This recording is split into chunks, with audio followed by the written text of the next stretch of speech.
네, 다음은 정책 공감 순서입니다. 질병관리본부가 올해 생애주기별 중점관리 대상 감염병을 선정해 발표했습니다. 또 이와 함께 해외여행을 통해 유입될 수 있는 감염병, 그리고 신종 감염병에 대한 주의도 당부했는데요. 더 건강한 삶을 위해 올해 각별히 조심할 감염병과 예방 수칙은 무엇인지 질병관리본부 감염병관리과 이혜림 역학조사관과 함께 분석해 보겠습니다. 안녕하십니까? 안녕하십니까? 반갑습니다. 예, 사실 질병관리본부에서 주기적으로 이 감염병에 대한 정보를 제공하고 있지만 이를 중요하게 생각하지 않는 분들도 많은 것 같습니다. 먼저 이 감염병 정보를 미리 알고 예방하는 거 얼마나 중요한지 말씀해 주시죠. 예, 감염병은 작게는 여러 가지 증상을 일으켜 일상생활에 불편을 줄 뿐만 아니라 다른 사람에게 감염시키기도 하고 크게는 생명을 앗아가기도 합니다. 미리 예방 수칙을 알고 지킨다면 감염 위험을 크게 낮출 수 있어 감염병에 대한 올바른 지식을 가지고 실천하는 것이 중요하겠습니다. 네, 그러니까 미리 알고 나면 사실 감염병 예방할 수 있는 어떤 그런 능력이라고 할까요? 그런 게 좀 높아지지 않을까요? 생기죠. 예, 네. 지금 말씀하시는 그런 부분인 것 같은데. 자, 올해 중점 관리해야 할 감염병 생애 주기별로 선정했습니다. 질병관리본부가 신생아기부터 노년기까지인데, 자, 어떤 감염병들입니까? 예, 질병관리본부에서 2018년도 중점 관리 대상 감염병을 발표했는데요. 생애 주기를 총 5개로 나누어서 각 연령대별로 중점 관리 감염병을 선정했습니다. 신생아는 호흡기 세포 융합 바이러스 감염증, 로타바이러스 감염증을 주의해야 하고 영유아기, 학령기에서는 유행성 이하선염, 수두, 인플루엔자를 주의해야 합니다. 또한 영유아기에는 수족구병 또한 주의해야 합니다. 청장년층에서는 A형 간염과 결핵이 중점 관리 대상 감염병으로 선정이 되었고요. 노년기에는 쯔쯔가무시증, 중증 열성 혈소판 감소 증후군, 결핵, 인플루엔자가 해당됩니다. 예, 보니까 좀 생소한 감염병도 있는 것 같고요. 그럼 생애 주기별로 하나하나 살펴보도록 하겠습니다. 먼저 신생아기인데요. 그 호흡기 세포 융합 바이러스 감염증 그리고 로타바이러스 감염증이 있는데 구체적으로 무엇이고요? 예방 수칙에 대해서도 말씀해 주시죠. 예, 호흡기 세포융합 바이러스 감염증은 호흡기 세포융합 바이러스 감염에 의해 발열, 기침, 콧물 등의 증상이 나타납니다. 로타바이러스 감염증은 로타바이러스 감염에 의해 급성 장관 감염증으로 나타나는데요. 발열이나 설사, 구토 등의 증상이 나타날 수 있습니다. 이 두 질환 모두 산후조리원과 같은 신생아 집단시설에서 유행이 발생할 수 있는 감염병입니다. 따라서 이를 예방하기 위해서는 신생아 집단시설에서 손 씻기를 철저히 실시해야 하고 감염이 의심되는 아이는 빠른 시간 내에 의료기관을 방문하고 또 다른 증상이 없는 아이들과 분리하도록 해야 합니다. 네, 그렇군요. 먼저 신생아기 말씀을 해주셨는데 신생아기는 말 그대로 태어나서 4주 이내 되는 그런 아기들을 위한 그런 질병들 조심해야 된다 말씀을 해주셨고 이제 영유아기와 이제 학령기인데 영유아기는 0세부터 이제 6세죠. 그리고 학령기는 17세 이하. 자, 어떤 감염병들이 있을까요? 예, 영유아기에는 유행성 이하선염, 수두, 인플루엔자, 성홍열을 주의해야 하고요. 영유아기에는 이제 거기다 수족구병을 더 주의해야 합니다. 네, 뭐 유행성 이하선염, 수두, 성홍열, 인플루엔자 이런 것들 말씀해 주셨는데 그럼 하나하나 자세하게 설명해 주시죠. 예, 유행성 이하선염은 유행성 이하선염 바이러스 감염에 의해서 이하선염이 부종이 나타나는 질환이고요. 수두는 수두 바이러스 감염에 의해서 발진이 나타납니다. 또한 성홍열은 A군 연쇄구균 감염에 의해 발열, 인후통, 발진 등의 증상이 나타나고 인플루엔자는 인플루엔자 바이러스 감염에 의해 인후통, 발열, 기침 등의 증상이 나타납니다. 네. 예, 그리고 또 이제 예방하기 위해서는 뭐 예방접종을 꼭 받아야 하고 또 아이들이 이제 놀이기구 잘 만지잖아요. 장난감 같은 거 소독을 철저히 해야겠죠. 예방 수칙에 대해서도 말씀해 주시죠. 예, 유행성 이하선염, 수두, 인플루엔자 같은 경우는 예방접종을 받도록 하고 아이들이 자주 손을 대는 물 환경에 대해서 물건과 환경에 대해서는 자주 소독을 실시해야 합니다. 또한 환자는 증상이 있는 기간 동안은 집단 생활을 제한하도록 해서 다른 아이들에게 추가로 전파되는 것을 예방하도록 해야 합니다. 네, 사실 뭐 저희 아이도 이제 한 40개월 좀 지났는데 늘 뭐 콧물이나 뭐 감기에 걸려요. 그래서 이런 부분도 굉장히 중요해서 병원에 자주 다니긴 하는데 네. 지금 말씀하신 유행성 이하선염 그리고 수두, 성홍열 이런 부분도 정말 특별히 주의해야 되는 그런 감염병이군요. 예, 그래서 또 아이들이 이제 기침 예절도 잘 배울 수 있도록 네. 가르쳐야 하겠고요. 그리고 또 보면 유아기 때 수족구병도 많이 걸리더라고요.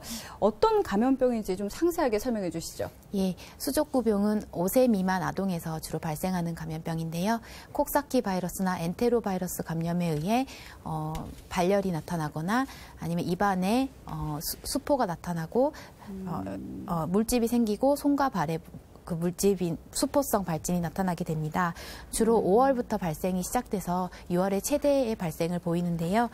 영유아 집단 시설인 어린이집이나 유치원 등에서도 집단 발생할 수 있습니다. 따라서 평소에 올바른 손 씻기를 실천하도록 하고 수족구병이 의심되는 아이는 빨리 진료를 받고 어린이집이나 유치원에 나가지 않도록 하는 것이 좋습니다. 네, 이제 학령기까지 한번 살펴봤습니다.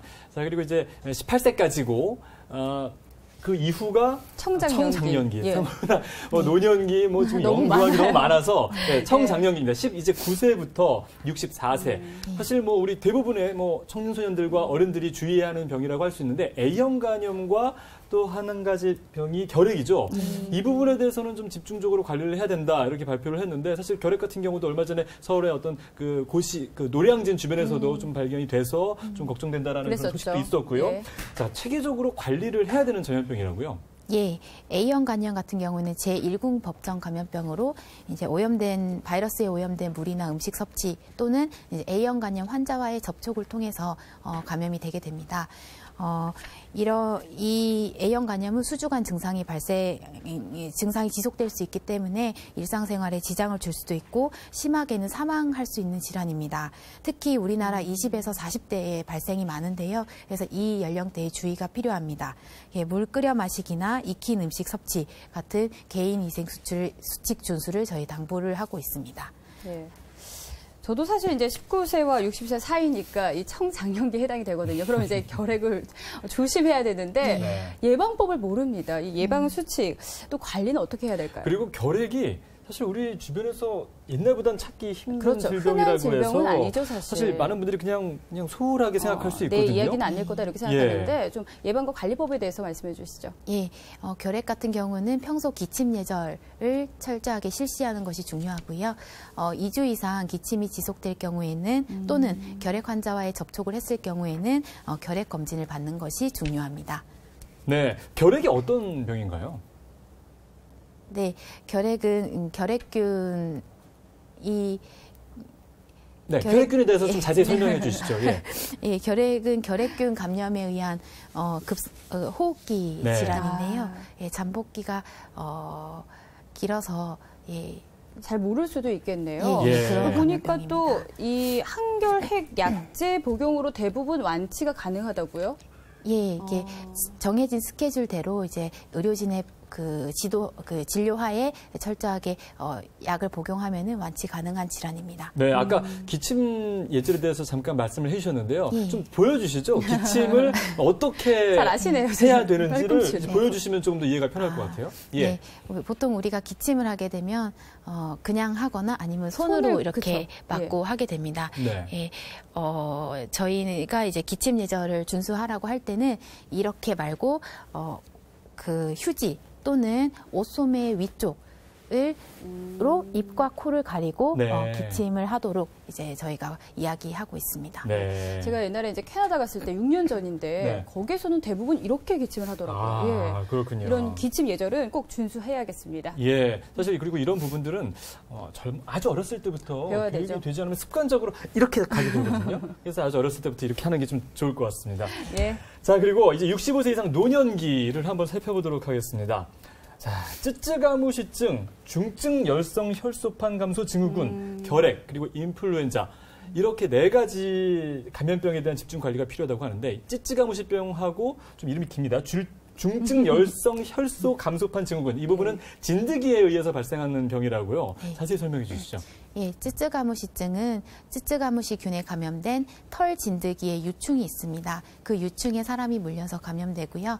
그다음에 중증 열성 혈소판 감소 증후군은 그 중증 열성 혈소판 감소 증후군 일으키는 SFTS 바이러스가 있습니다. 네. 그 바이러스에 감염된 참 진드기에 물려서 감염이 되게 됩니다. 그렇군요. 그렇다면 이걸 예방하기 위해서는 어떻게 주의를 해야 할까요?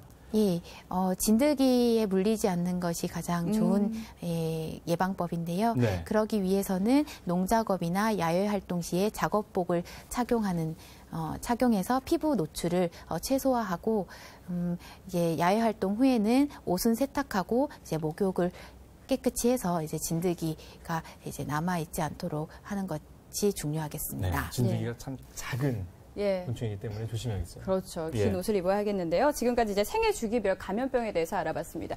이제 다음으로 해외 여행을 통해 감염될 수 있는 감염병에 대해서 살펴보겠습니다. 보니까 메르스와 조류, 인플루엔자가 포함되어 있는데요. 여전히 감염 위험이 상당한가요? 현재 사우디아라비아를 포함한 중동 국가에서 낙타 접촉, 병원 감염 등으로 인해 환자 발생이 지속되고 있습니다. 예, 따라서 중동 국가 발생 시에는 낙타 접촉이나 불필요한 의료기관 방문은 자제하도록 하시고, 귀국 후에 2주 이내 발열, 호흡기 증상이 나타날 경우에 질병관리본부 콜센터 1339로 문의하시거나 관할 보건소로 문의하시면 되겠습니다. 네, 조류 인플루엔자는 어떻게 되나요? 예, 최근 중국에서 조류 인플루엔자 인체 감염증이 대폭 감소하고는 있습니다. 하지만 지속적으로 중국에서 산발적으로 지속적으로 발생하고 있기 때문에 중국 방문 시에는 가금류 접촉이나 생가금류 시장 방문을 자제하도록 해야 합니다. 예, 자, 이와 함께 라싸열 그리고 장티푸스도 이제 같이 선정됐거든요. 어떤 지역에서 주로 발생하는지 알려주시고 어떤 질병인가요? 예, 먼저 라싸열 말씀드리면, 라싸열은 나이지리아를 포함하는 서아프리카 지역에서 주로 발생하는 감염병입니다. 예. 주로 이제 쥐의 배설물을 통해서 이제 그를 접촉해서 저희 사람이 감염되게 되는데요. 따라서 이 지역 방문 시에는 쥐의 배설물 접촉을 최소화시켜야 되고, 그다음에 쥐 배설물 이 오염된 음식 섭취를 하지 않도록 피해야 합니다. 네, 장티푸스는 예, 장티푸스와 세균성 이질은 최근 동남아 여행객을 중심으로 많이 발생하고 있는데요. 따라서 이 해당 국가를 여행하실 때는 길거리 음식은 조금 피하시고 익힌 음식은 섭취하시고 포장된 안전한 음료수를 섭취하셔야 합니다. 네, 지금 말씀하신 그런 장티푸스 세균성 이질 이런 거 조심하셔야 될 텐데, 사실 라싸열 같은 경우는 뭐 쥐 배설물이 묻었는지 안 묻었는지 알 수 없기 때문에 사실 그래서 유행하는 그런 국가는 좀 피하시는 것도 하나의 도움이 되지 않을까라는 생각이 드네요. 네, 그럴 것 같습니다. 그리고 동남아나 이제 중남미 지역을 여행할 때 지카 바이러스와 같은 모기 매개 질환에 특히 조심해야 한다고요? 이에 대해서도 설명해 주시죠. 네, 그렇습니다. 동남아시아나 중남미를 여행할 경우에는 모기에 물려서 댕기열이나 지카 바이러스 감염증에 감염될 수 있습니다. 따라서 이 지역을 여행하실 때는 모기에 물리지 않도록 하는 게 중요한데요. 긴 옷을 입고 모기 기피제를 준비해 가셔서 이제 모기 물림을 예방하시면 되겠습니다. 또한 임신부는 지카 바이러스 감염증을 예방하기 위해 해당 지역 방문을 조금 피하시면 좋고요. 여행 후에는 남녀 모두 6개월 정도 피임을 하도록 권장합니다. 네. 사실 여행할 때 아프지 않고 잘 하는 것도 굉장히 중요하지 않습니까? 더 안전한 여행을 위해서 우리가 여행할 때 지켜야 할 수칙들도 같이 알려주시죠.